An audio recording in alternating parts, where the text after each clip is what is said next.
Okay, so back to what I was saying. There's a lot of things that are going to happen in our lives that are just going to be completely out of our control.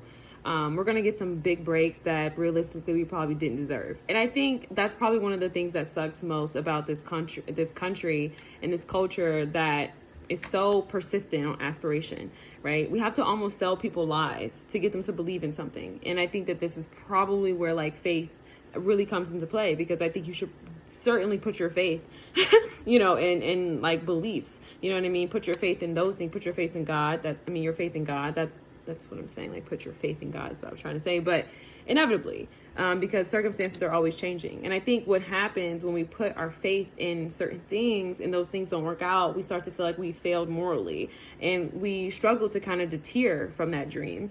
And I think one thing that's really been on my mind here for the past couple years is, really answering Langston Hughes' question, right? What happens to the dream deferred? What happens to the people who dream and their dream has gone deferred, I think what's so unfortunate is that we don't realize just how so many people who have benefited from, generational wealth and things like that, like how these people really are living better off. And it's like, that is so mind blowing when you think about all the components that have made up for that. But I think for the rest of the people, what do you give them to aspire to, right? Everything that is communal is kind of like up in flames right now, right? The educational system, being a teacher, all those different things, like communal work, right? Like everything is kind of just like literally up in flames right now.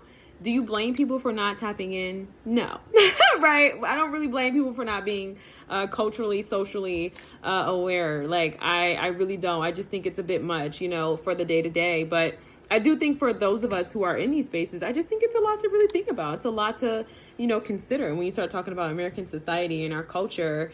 And I just, like I said, I just kind of realized that, we tell each other a lot of lies. I think even with influencer culture, right, people are just kind of trying to make money, and it's a really nice form of entertainment. It's very, it's a lot more convenient. It's, it's free, for us to consume.